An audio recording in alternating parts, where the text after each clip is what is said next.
Good morning everyone, তোমরা সবাই কেমন আছো? আশা করি খুব ভালো আছো। আমরাও কিন্তু আজকে ভীষণ আনন্দে আছি, মানে ভীষণ এক্সাইটেড।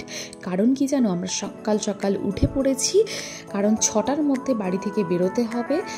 আমরা আজকে যাব নৈহাটিতে বড় মায়ের কাছে। সেই লাস্ট গেছিলাম কালী পুজোর দিন, সেদিনকে তো ঠিকঠাক করে পুজো দিতে পারিনি, আর দর্শনটাই শুধু করে এসছি যা।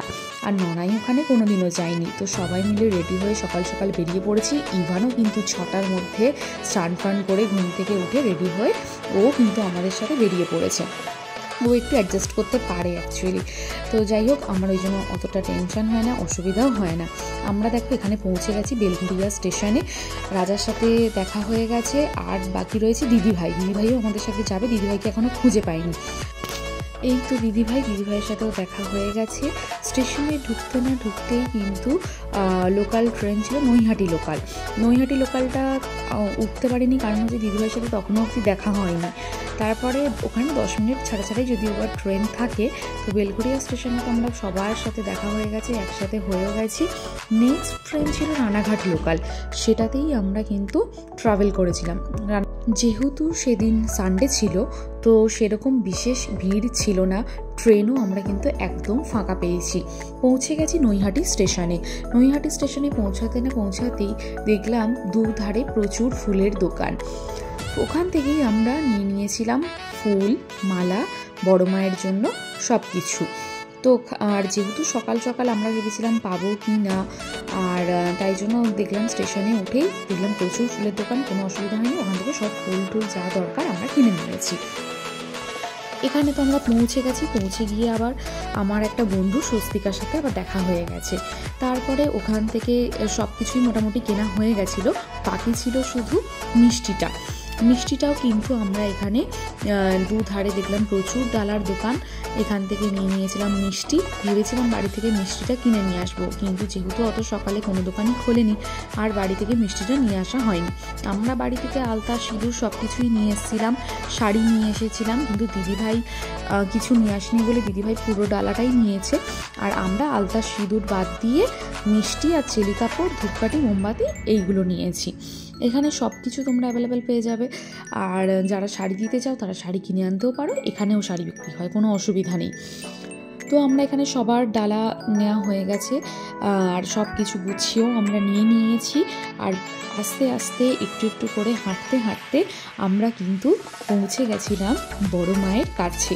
ওখানে গিয়েও কিন্তু আমাদের কোনো অসুবিধা হয়নি, কারণ ওখানে গিয়ে আমার হাজব্যান্ডের একজন পরিচিতি ছিল, যে ওই বড় মায়ের ওখানকারই মন্দিরেরই মেম্বার।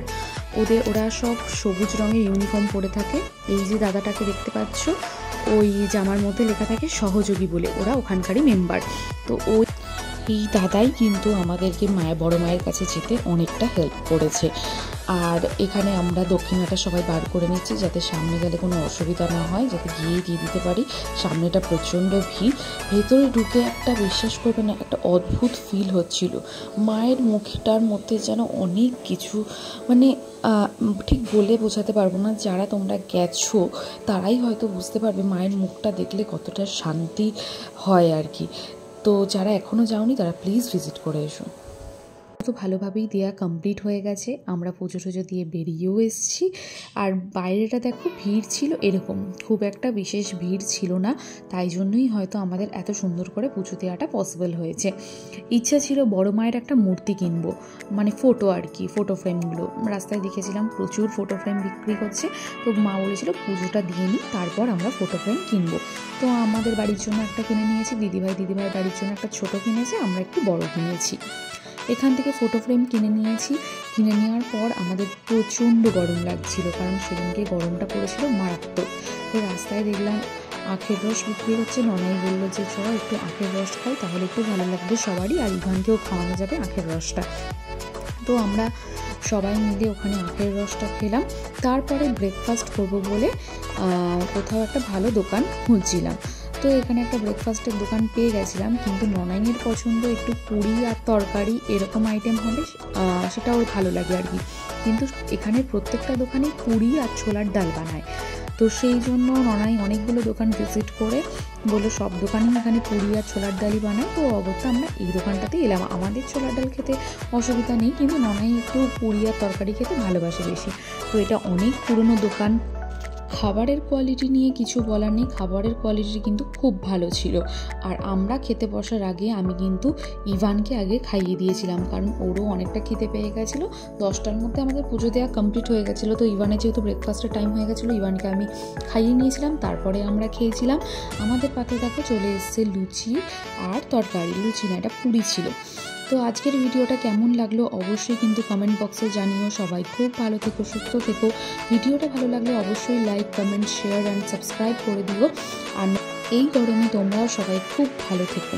আজকের ভিডিওটা এখানেই শেষ করছি। নেক্সট কোনো ব্লগে বা রান্নার ভিডিও নিয়ে আবার হাজির হব। সবাই ভালো থেকো, টাটা।